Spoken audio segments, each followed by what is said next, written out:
Hi folks, Mark with the North Florida Bicycle Club. And have you ever been on a group ride where towards the end you or somebody else on the ride is really struggling and they're dropping back and people ideally go back to help that person because they're fading? And that's a fairly frequent occurrence. There's a lot of reasons behind that. But I'll talk about one of them today, and that's on any type of a ride. You want to make sure that you're using your Skittles wisely. What I mean by using your Skittles wisely is Skittles is the energy that you have for that ride. You're going to probably replace some of that energy in the terms of fueling while you're on the ride, but you have really a limited amount of energy you can expend. And what tends to happen a lot of times, you have this big bowl full of Skittles. So early in the ride, you're eating Skittles by the handful because you got all kinds of them. You're feeling good. The ride is great. Everything is easy. That's also because it just started. Well, then what happens is you get to the middle of the ride, you realize, wow, I've really been going through the Skittles. I need to be careful about this. So instead of handfuls of Skittles, you start having maybe 5 or 6 at a time. Then pretty soon you realize I can see the bottom of the bowl, which means you're getting ready to bonk. Now you're eating the Skittles one at a time because you used way too many Skittles in the front. You don't have enough Skittles left on the back end to be able to finish the ride strong. So what are some things that you can be doing? Well, first of all, make sure you're considering the course and the wind. So by the course, a couple things. The distance of the course is going to matter. Are you riding 20 miles? Are you riding 100 miles? Obviously, that makes a big difference.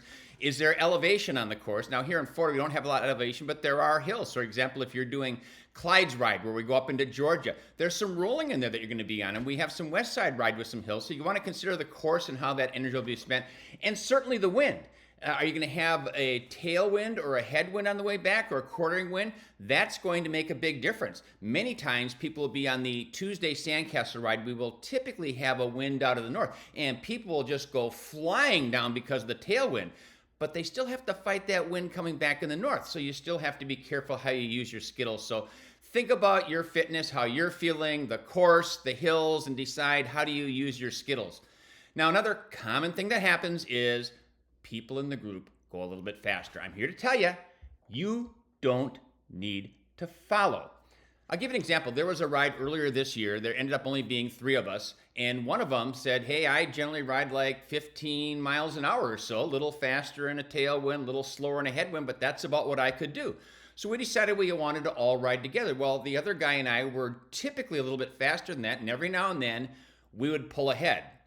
This person just stayed back and rode their pace because they knew if they kept up, they'd run out of Skittles by the end. And so we would drop back to make sure we ride together. Now, had he kept up, we'd have said, oh, he's faster than he thought. We'd have thought that's okay. So there's no rule or law that you have to follow the group if they go faster. Yell at them about the pace. Know what your limits are because you want to finish that entire ride strong. You also probably want to be taking in some fuel during the ride. Now, the recommendation generally is somewhere between 60 and 90 grams an hour, depending upon the type of ride that you're doing, which equates to 240 and 360 calories an hour. Now, if you're doing a social ride, that's probably not necessary. But if you're doing a ride that's in that easy to moderate range, that's probably more fuel than you're taking in. Now, if you're well fueled at the beginning, you really have that big bowl of Skittles, you're using them wisely, maybe you don't need quite that much. But I see a lot of people that I think the issue is they're burning through the Skittles. They're not taking enough Skittles during the ride. Say, well, I don't want to get overweight. I don't want to have too many calories.